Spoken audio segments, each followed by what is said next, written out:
एक बार हनुमान जी की कुंडली में आ गया शनि। हनुमान जी बैठे थे राम सेतु रामेश्वरम में बैठ करके राम सेतु का दर्शन कर रहे थे, राम जी का चिंतन कर रहे थे। इतने में ही शनि महाराज आए। हनुमान जी ने कहा, अरे आइए आइए आइए भगवान, आप कैसे आए? बोले भैया अब हम बोरिया बिस्तर सब लेकर के आए हैं, 7.5 साल आपके संग ही रहेंगे।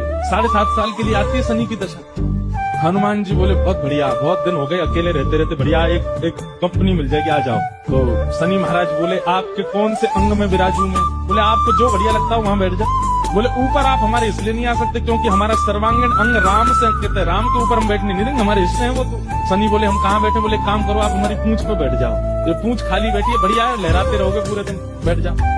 शनि की दशा हनुमान जी की पूंछ पे बैठ गई। हनुमान जी महाराज बोले मैं अपने नित्य क्रम कर सकता हूँ जो मैं रोज करता हूँ? बोले हाँ आप करिए। हनुमान जी का तो नियम था, राम सेतु का दर्शन करके फिर पूरी पृथ्वी की परिक्रमा करते थे। हनुमान जी गए महाराज पृथ्वी परिक्रमा करने, कभी पहाड़ों पे कूद जाएं, कभी समुद्र के भीतर चले जाएं, कभी आकाश में उड़ जाएं, कभी पाताल में चले जाएं, कभी आकाश में तीनों लोगों के दर्शन करके आ जाएं, साकेत प्रणाम करके, कभी अयोध्या पहुंच जाएं, फिर एक संगी हिमालय पे पहुंच जाएं, वहां जाकर के फिर कभी किसी ऋषि को प्रणाम करने चले जाएं। हनुमान जी टिक टिक ना वो तो घूमते ही रहते हैं। यत्र यत्र रघुनाथ कीर्तनम तत्र तत्र कृतमस्तकांजलि।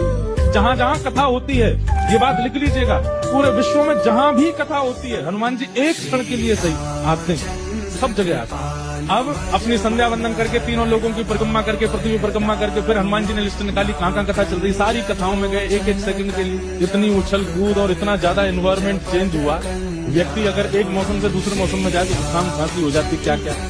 ये तो कभी तो चले जाते हैं 40 डिग्री सेल्सियस में, कभी -40 में पहुंच जाते हैं, कभी आकाश में चले जाते हैं, कभी रसातल में पाताल में पहुंच जाते हैं। 7 घंटे बाद श्री हनुमान जी महाराज गंगा जी के तट पर आकर के जैसे ही बैठे, शनि महाराज लुढ़क करके गिर पड़े। बोले हाथ जोड़े तुम्हारे भैया, नहीं रहना हमको आपके, आप अकेले ही रहो, नहीं रह पाएंगे। बोले 7 घंटे में आपने हमारी ये हालत कर दी, 7 साल में तो आप शनि पर ही शनि चढ़ा दोगे। हनुमान जी महाराज बोले भैया देखो एक बात हमारी सुनो, जिनके सिर पर राम ग्रह लगा हो, जिनके सिर पर कृष्ण ग्रह लगाओ, भूल करके भी वहां मत चले जाना, नहीं तो शनि की 7.5 शनि पे उल्टी हो जाएगी। तब से शनि महाराज कभी किसी कृष्ण भक्त पर, कभी किसी राम भक्त पर, शनि नहीं, कोई ग्रह नहीं आता।